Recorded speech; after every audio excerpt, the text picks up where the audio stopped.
Le 2 octobre, Jamal Khashoggi est entré au consulat d'Arabie Saoudite à Istanbul. Il n'est jamais sorti. Les Saoudiens reconnaissent maintenant qu'il a été tué à l'intérieur du bâtiment ce jour-là. La famille royale saoudienne et en particulier le prince héritier Mohammed Ben Salman, qu'on surnomme également MBS, avait affirmé ne pas savoir ce qui était arrivé à Khashoggi, malgré des informations selon lesquelles il aurait été assassiné en Turquie. Plus de 2 semaines après sa disparition, des responsables saoudiens ont annoncé qu'une bagarre avait éclaté, entraînant la mort du journaliste. Le gouvernement indique que 18 Saoudiens ont été arrêtés et 5 hauts responsables limogés. Aucune mention de l'implication de MBS. Le président américain Donald Trump a semblé vendredi accepter l'explication saoudienne comme étant crédible. En ce qui concerne les relations américano-saoudiennes, les enjeux sont nombreux. Les autorités américaines, en particulier le président Trump, ont souligné que l'Arabie saoudite était un allié stratégique important. Donald Trump a déclaré que les États-Unis avaient conclu avec les Saoudiens des accords commerciaux et relatifs aux armements et au commerce qui pourraient coûter à des centaines de milliers d'emplois américains. Les ressources pétrolières de l'Arabie saoudite fournissent au royaume beaucoup de pouvoir.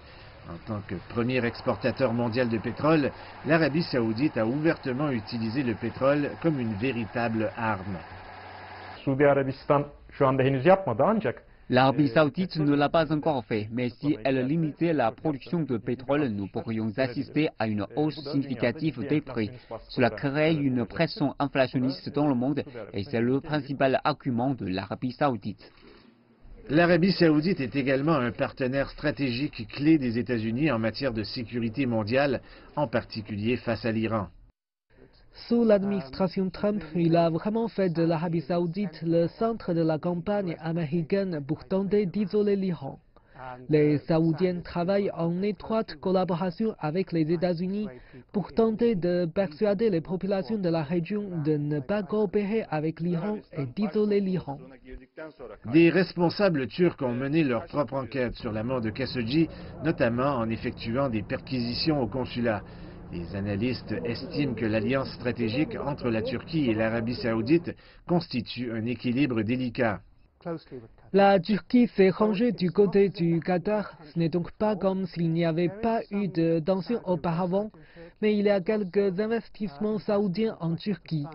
Il y a aussi des investissements et beaucoup de fonds provenant des pays du Golfe alignés sur l'Arabie saoudite, donc il y a un risque pour la Turquie.